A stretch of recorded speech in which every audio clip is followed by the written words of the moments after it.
All right, so let's talk about action. We touched on the topic of sexual satisfaction, but I would like to find out more about gorilla and chimpanzee balls because somehow they have something to do with our happiness. Yes. Well, so let me put what you just said in context, because some of the listeners may say, "What? How are we talking about testicles?" So at one point in one of the chapters, I'm talking about variety seeking, the importance of variety seeking in life. And my point there is to argue that in some cases, variety seeking is condoned. In other cases, of course, it's not condoned quite as clearly.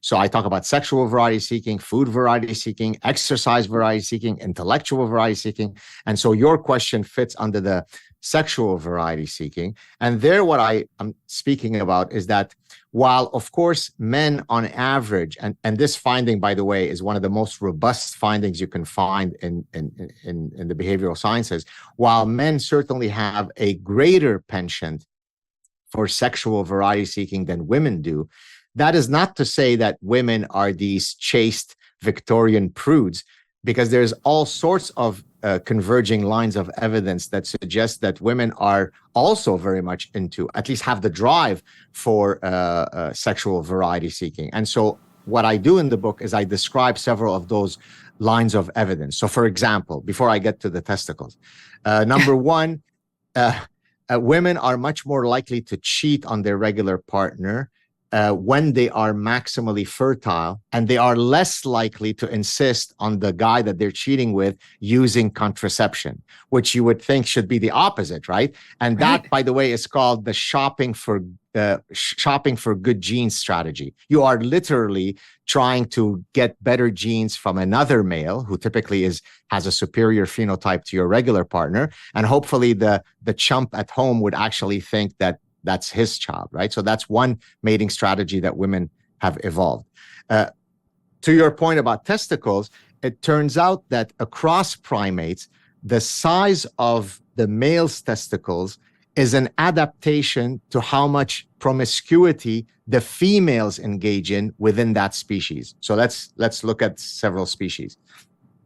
Mountain gorillas have what's called a polygynous mating arrangement, meaning there is one dominant male that restricts sexual access to a whole bunch of females. Now, once in a while, these females will go on the side behind the bushes, but he really tries to be very sexually territorial over them. So there isn't much sperm competition within their mating system. And therefore, mountain gorillas, despite the fact that they are these gigantic muscular specimen, these really impressive specimen, actually have very small testicles. On the other hand, chimpanzees have their walking testicles, basically. Their whole body is there to support these massive testicles, precisely because females engage in rampant, orgiastic, Caligula-like sex with everybody, and therefore there's a lot of sperm competition.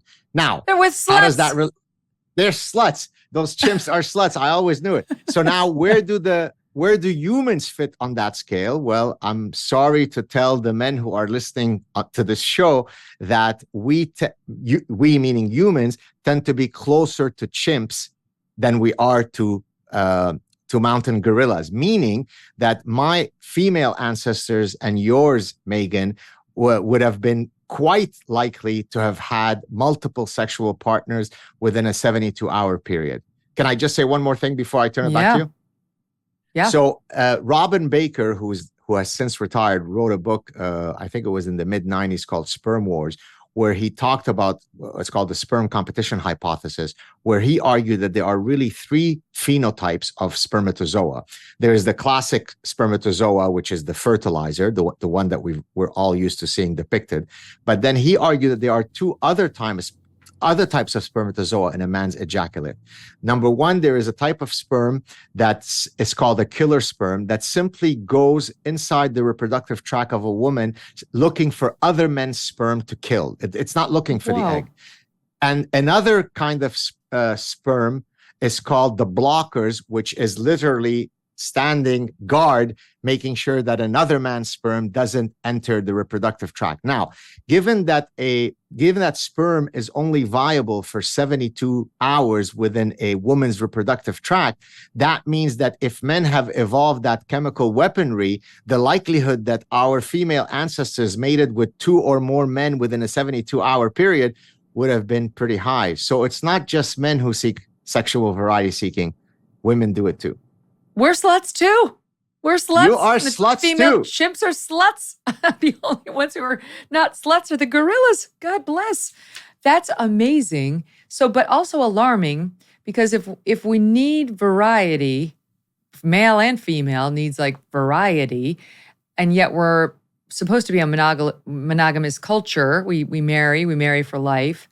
Does that mean everyone's going to cheat? Or, because you mentioned Helen Fisher, I remember she said the secret to keeping love alive in a long-term marriage is, and I quote, novelty, novelty, novelty. Like, just keep novelty doing within the marriage union. Yeah, and well, not exactly. even it doesn't even necessarily have to be in the bedroom, but just like within the marriage. You could take a cooking lesson together, or you could go skydiving together. You could take a walk in a newfound, set of woods together. But if you want to bring it into the bedroom, so much the better. Exactly right. That's why blonde wigs exist if you're a brunette, and brunette wigs exist if you're a blonde. I mean, I say that somewhat facetiously, but I mean, that's speaking exactly to Helen's point, which is we always have to remain playful, both in our couple, outside and inside the bedroom. And that's one way to try to forestall our desire for sexual variety. And look, it's a conundrum, Megyn, because humans have both evolved the desire for long-term coupling. Why? Because we are officially, biologically, we are a biparental species, precisely because it takes a very, very long time. There's a long juvenility period before our children become sexually mature. So both parents, the man and the woman, have to be bonded long enough together to see their children through that reproductive window. And so one of the ways by which we do that is that we've evolved all of the mechanisms associated with long-term coupling, romantic love, and so on. But as I mentioned earlier, we've also evolved a deep desire to stray. That doesn't mean that we will all stray, that's the action, but we will all certainly have the thought and desire of straying. Whether you instantiate it or not depends on your moral compass, I guess. I mean, as soon as you stray, it's like these quote unquote open marriages are doomed. That's just the first step to divorce. Nobody has an open marriage that works. I mean, I don't know. I have no statistics on it. That's just my gut feeling. I agree, by the way. No, you're exactly right. I forgive me for interrupting you. Although it's much more of a death nail if you look at when a man cheats on a woman or a woman cheats on a man, the stats of the relationship ending are not symmetric. If a woman cheats on a man, it's about 90% guarantee that it's the end of the relationship. If the other way around, it's about 30%. So it's still very serious infraction, but women can be quite more forgiving. And I think we might have briefly touched on this in an earlier conversation we had on your show. Again, that's not because women are more loving and forgiving. The evolutionary calculus is very clear. When a woman cheats on a man, it triggers the most fundamental threat to a man's psyche, which is paternity uncertainty, right? We didn't evolve in an era where we had DNA paternity testing and Maury Povich show so that we can check whether the kid is mine or not, right? And therefore, if you cheat on me, we're done, because I'm not going to be investing in a kid for the next 18 years, not knowing if he's mine or if it was the sexy Greek gardener who sired him. The other way, while it's still very serious, it's not nearly as much of a death blow. For women, the greater threat, and I think we did discuss this last time I was on your show, is emotional infidelity. Yes. If I develop a bond with another woman, that actually might be a lot more threatening to you than if I have a one-time sexual dalliance with someone that I'll never see again. Yes, we wound up in the New York Post because I said something like, I'd much rather find out that Doug had a one-night stand with somebody than that he was laughing with another woman on me. Like, I don't want to see emotional bonding by Doug and any other woman. And then Doug said, his friends texted him saying, "Hall pass." No, it isn't.